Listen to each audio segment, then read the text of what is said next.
Hey guys, so today is December 24, 2025 and day off ko. Binigyan kami ng day off kasi mababa ang occupancy ng hotel, nasa 42%. So, yun, kaya may mga day off yung iba. And nag-general cleaning ako and okay din kasi para maayos ko yung mga bills ko. Yung mga dapat kong bayaran, babayaran ko na ngayon. Kasi yun, tuloy-tuloy na yung duty natin. May nagtanong, kumusta yung buhay na wala ng sari-sari store? Kasi August ko lang siya binenta, 'di ba? So, wala nang first Christmas ko na wala nang binalot na regalo para sa mga suki and delivery boys. Kasi before, kahit na pandemic, 2 years yung pandemic, di ba, nagbigay pa rin talaga ako ng regalo, namigay ako. So ngayon, wala na. Kasi syempre, ang sweldo ko ay 695. Yun na pala yung minimum ngayon. Dati kasi, first job ko, 2010 yata yun. Cashier sa Mang Inasal, 300 plus lang yung minimum. So ngayon, na-double siya, 695. Maliit siya compared sa naitatabi ko araw-araw before.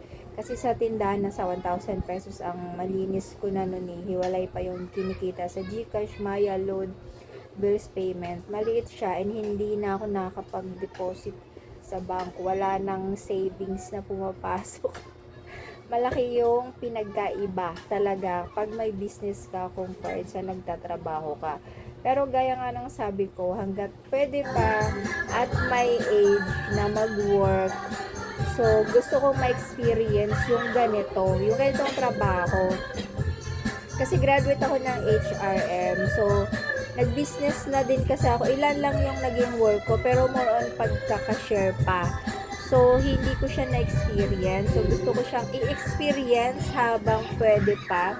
Kasi ang pag-business, pwede ko siyang gawin ulit sa susunod na kahit tumanda na, mag-senior na ako pwede, diba? Pero, hindi naman yung tulad dati na mabibigat yung ginagawa ko. Yung sakto lang, diba?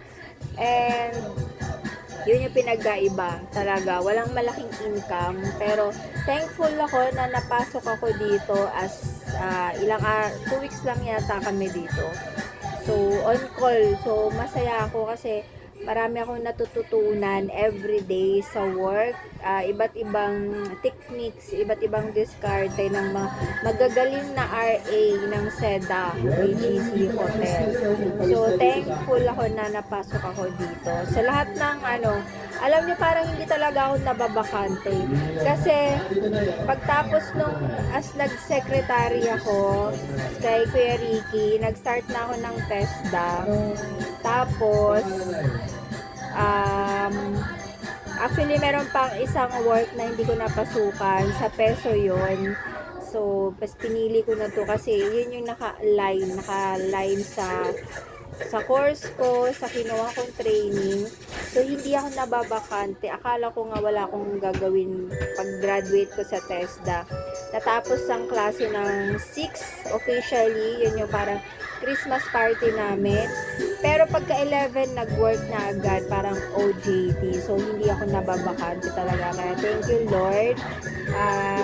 Kahit na maliit yung income ngayon kasi minimum, pero masaya ako kasi kahit pa paano, meron pa din, no?